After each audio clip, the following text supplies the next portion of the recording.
Welcome back to ChalkTalk, where we take business, finance, and education and wrap them all together in one basket for you, our viewer, to help you better understand the world of business and finance. On today's episode, we are going to talk about...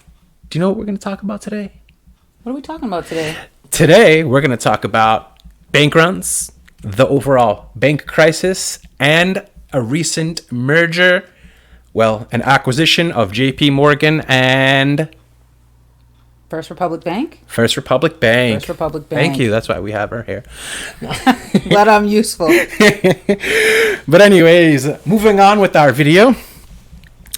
Yeah, we have some key points. The bank crisis. So as some of you have heard. Have you heard about a lot of the bank crisis as of late? I've heard a little bit of something. Yeah. Here and there. Mm-hmm. Here and there. Let's hope our money's safe. Yeah.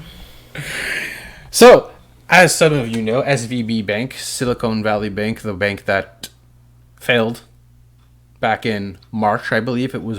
Yep, that's when we had the big sell-off of all those bank. And we had that big dip in the market. Back in early March is when Silicon Valley Bank failed. And all those people caused the bank run. Yeah.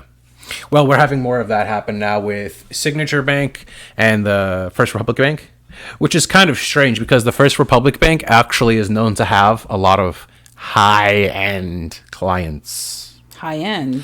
Very high-end clients. Okay. I would say there's a better bit of a range from high-end clients to at least the minimum, the middle upper class. And they offer a little bit more on their interest rates, but for longer periods of time to have their money locked up for liquidity purposes. But with all the recent rate hikes, that's been a problem. And now with banks going long on stocks during the recession, they don't have as much liquidity. So we almost had a similar bank run as to what happened with SVB, Silicon Valley Bank. And ironically enough, this bank is also out of San Francisco.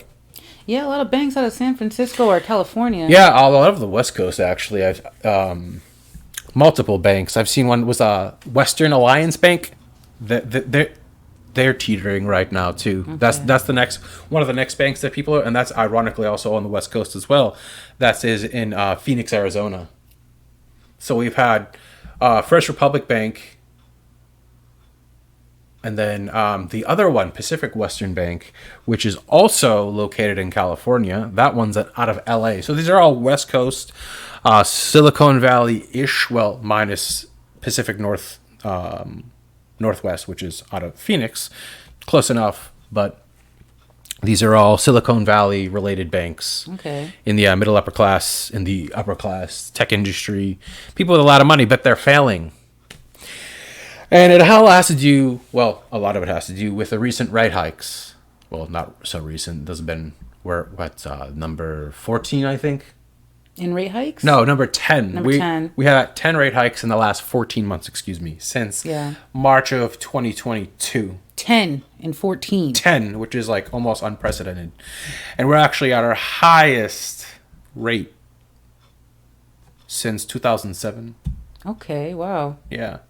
Which is kind of scary because most of us knows what happened, unless you're too young or you're just unaware of what happened in 2008. Yes. But much from watching experts and reading articles, it's like kind of you're getting a mixture of what's happening. It's like some people are saying it's going to be much worse than 2008, and then some people are kind of trying to just brush it off and saying, "Oh, it's nothing like 2008. It's nothing like 2008." Well, I mean, it's for different reasons, but as far as like a financial crisis, it's pretty similar. Yeah. Minus we don't have millions of people losing their house yet, which is a fortunate thing. But yeah, and recently we actually just had a bank bailout, but not done by the government. It was facilitated by the government. The FDIC was facilitated, and it was seized by the FDIC, First Republic Bank, and they facilitated a buy over this past week, in the first week of May, with JP Morgan. And JP Morgan actually had a pretty sweet deal when you look at the numbers.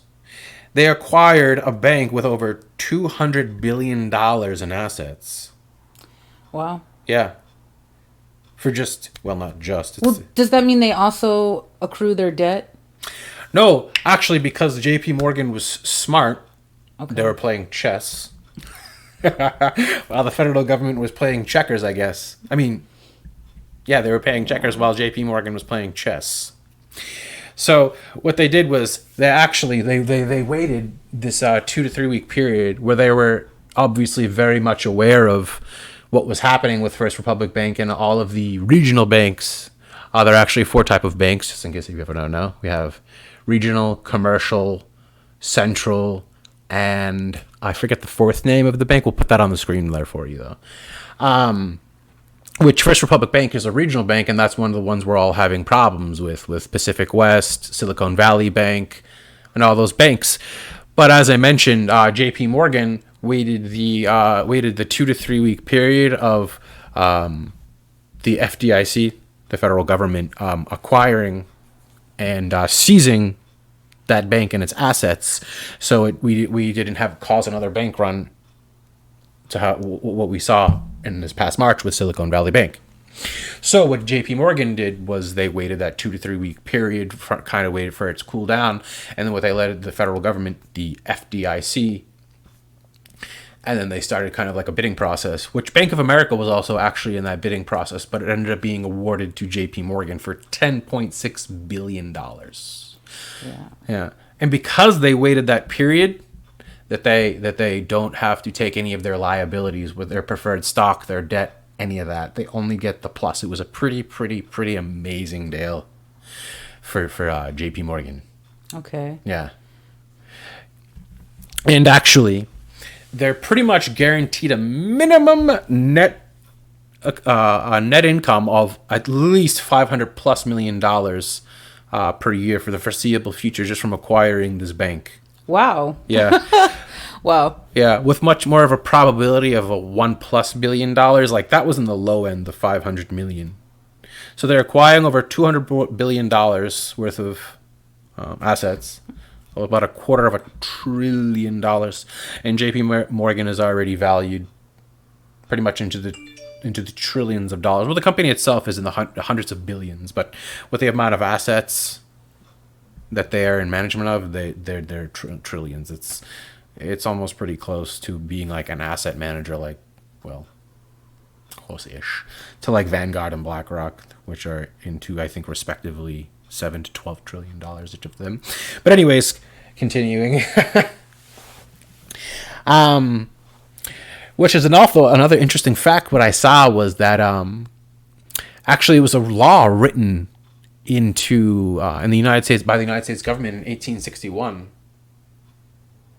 which was that one bank is not allowed to acquire another bank if the bank that is acquiring, or doing the acquiring, I should say, represents 10% or more of higher or greater deposits in the total amount of U.S. deposits, which JP Morgan does. Oh, so now they're becoming... Well, were they... That means they were already too big to fail, and now they're even bigger. Bigger. Uh-huh. Yeah. So the federal government pretty much just assisted a big bank, a central bank, becoming even more powerful. Okay. Yeah. So, like I said, and I think Congress is going to have something to say to the FDIC about that. Because now all our regional banks and our smaller banks are probably going to be a hell of a lot more vulnerable. Because of the tilt in power? Mm-hmm. The tilt in power, exactly. Well, let's hope things work out. Yeah. I think it's just going to get worse from now, but I hope I'm wrong. No. But yeah, another one of the big things that happened with First Republic Bank is, which also happened with Silicon Valley Bank, and was one of the big reasons that I saw them fail, is that they had a very high number of deposits that were uninsured. Okay. Mm-hmm. So what happens now? What does that mean? Well, it doesn't really mean much now. But that's one of the reasons why they had failed, is because these banks were taking their money and they were going in long positions instead of leaving it as, I guess you could say, cash flow for depositors. So they were becoming insolvent on top of the rate hikes, because what rate hikes are doing is that it's making money more expensive. So when the Fed prints money, the bank is buying it from the Federal Reserve or from the government to lend that money out. Okay, that's not usually something you hear about, like money being expensive itself. Yeah. So that's interesting. Yeah. So what happens to the debt? Do you know what happens to the debt? The FDIC is actually going to eat that debt. Okay. So the government is essentially just taking on more debt so they don't cause another bank run, which would cause a panic, which would then probably lead us further into recession, which would probably push us into a depression if we saw multiple bank runs with panic of people pulling their money out. Mm-hmm. Which, like I said, again, I'm going to keep referencing in this video what happened to SVB, is what the federal government doesn't want to see is all these banks just disappearing overnight. So the FDIC is basically just using central banks to save the country. At this point, from all the from all of the rate hikes, because the federal government, the Fed, is so concentrated on lowering inflation and getting us to that 2%, which, to be honest, I'm not sure what we're at right now, inflation-wise, percentage. One eternity later. 4.98. 4.98. Okay, so that's what, roughly 4%, just under 4% that they need to raise to. I mean, because well, yes, it says 4.98% for March 2023. March 2023, and that's when we saw, what was it, Signature Bank, SVB, and there was a third one, all fail within 90 days.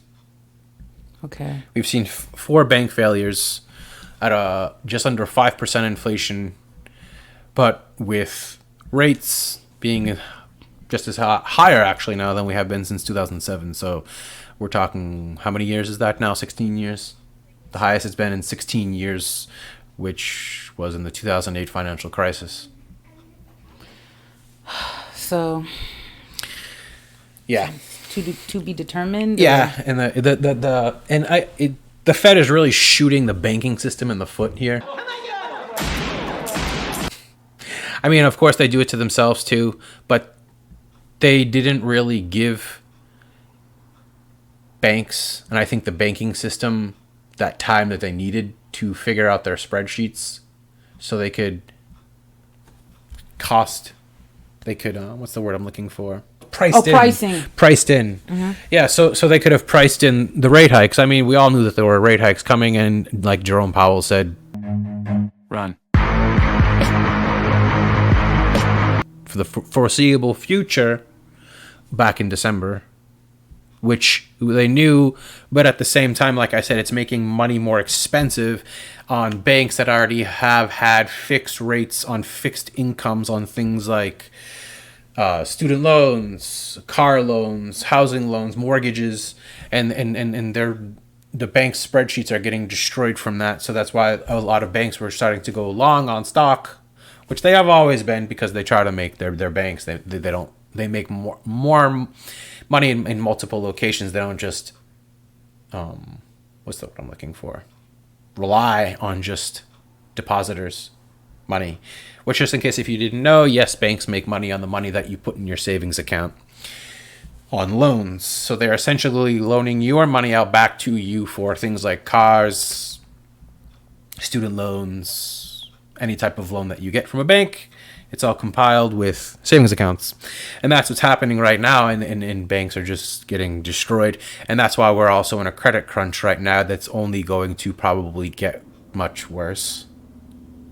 Because now banks are needing more money, more cash on hand for their depositors, because people are panicking because of the recession glooming and getting even deeper.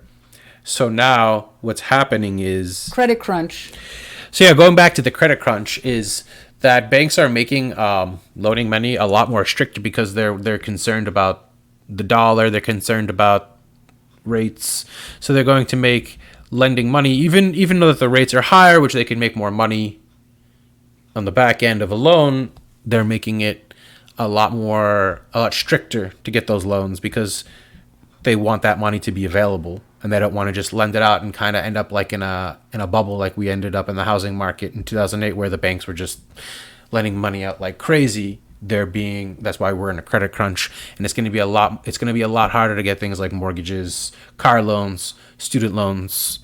It's going to be a lot more difficult, and that's why we are in the credit crunch, because banks are looking for more cash on hand, and they don't want to end up like SVB, and then panic ensues, and the average person doesn't really know what's going on, and they rush to go take their money out, and next thing you know, you have an insolvent bank. Okay. So what do you foresee happening? What is your guess?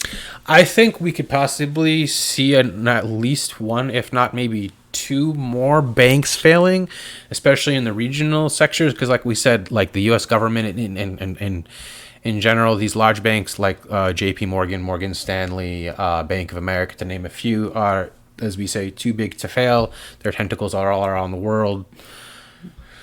Their money's everywhere. Yeah. They're not just banks. They're holdings companies like Bank of America. Their money's everywhere. It's in everything. You would quite literally almost need the world to fail to have one of those banks fail. The world would quite literally need to catch on fire. Well then. So I think we're going to see a few more acquisitions from things like Morgan Stanley and J.P. Morgan, because there's been a lot of panic and a lot of in the market going on. Like I said, with other regional banks, as in Pacific Western Bank and the other bank. What was it? We had Pacific Western Bank and First Republic. First Republic is the one that was just acquired by J.P. Morgan. Here I am. Hold on. Give me 1 second. Pacific West and Western Alliance. That was the bank. Those are the two ones that everyone's looking to right now, that people seem to be a little bit concerned with. Also, I've heard apparently people a little concerned with Santander. Really? Yeah, even though Santander is in Spain. They're based in Spain, but maybe they're U.S. branches. Yeah. So we could lose Santander. Maybe in the U.S. Is that how you say it? Santander, yeah. It's because it's a city in Spain. Okay. In the north of Spain. That's why it's called Santander. Okay. But what we're hoping for it to slow this banking crisis down on top of all these Fed rate hikes is we're hoping Jerome Powell and the Federal Reserve kind of has a pause on the next meeting and kind of gives us a pause. Maybe they don't raise it, but they kind of just let things settle down. You don't think there's a possibility that they could lower it? They'll pivot? I don't think we're going to see a lowering until we go under 3%, in my personal opinion, because their goal is 2% to get to inflation, but they're also bleeding banks out. Okay. Not the big banks, but regional banks and some smaller banks that were around the country. But they're saying not to worry because literally the federal government, obviously you have that $250,000. So if you do see a bank go insolvent, apparently, well, not apparently, but the federal government will step in, and as long as you have under $250,000, which the average American, I think, only has about between $4,500 to $5,000 in their savings account. The average American? The average American, I think, has about $5,000. So you're insured up to $250,000. So as long as you don't have, which I hope you don't have $250,000 all in one bank account. Don't do it. Yeah, spread out your money. In my opinion, it would be better to spread out your money. As I say, diversify like you do in stocks. Diversify into where you keep your money. Don't keep all your eggs in one basket. Maybe you have a credit union. Maybe you have a bank. You want to keep your savings in your credit, and maybe your checking in your regular bank, like you have. Maybe if you have Bank of America or whichever bank you use. This is not financial advice. This is financial entertainment. But yeah, to wrap this all up, it was kind of crazy to see J.P. Morgan, the federal government, basically just handed them $250 billion. Wow. Yeah, because they don't want the people bailing out banks like we saw in 2008. If anything, we're going to have central banks bailing out bailing out, smaller banks and regional banks, which make up the 4 type of banks we have, because not all banks are the same and not all banks are treated equally. JP Morgan. So this all kind of has to tie into itself, which is in our other video. We explain rate hikes in the Federal Reserve is all tied in with FDIC and the banks. Yeah. Everything is connected. Everything is connected. So there you have it. Hopefully we do not destroy the rest of the U.S. banking system with the road, or I should say Jerome Powell and the Federal Reserve's path to 2% inflation. It's going to be a journey. But at the end of the day, hey, these banks are responsible for their own sheets, their own... At the end of the day, technically. They are responsible for their own finances. But at the same time, I think it should have been on the Fed to warn banks a little bit more as to maybe what they should do. I mean, again, they're not babysitters. They're not going to be holding their hand. But hey, I don't think we should be Xing out entire banks on the way to 2% inflation. Right. It's definitely like a delicate balance that has to be maintained. And I think Congress is definitely going to have something to say, like I mentioned earlier. Yeah. People are waiting to see to the FDIC they come out and say something. Because like I said, they literally went against a law that was created in 1861 by the American government to not have a monopoly in the banking industry. And like I had mentioned earlier in the video, that's that 10% mark. Right. If your deposits as a bank represent 10% or higher and all U.S. deposits, you are not allowed to acquire another bank, which will create a monopoly. So JP Morgan under the microscope. Indeed. So there you have it. Another episode in the books. We hope you like, share, and subscribe. Take care. Have a good morning, good afternoon, and a great night.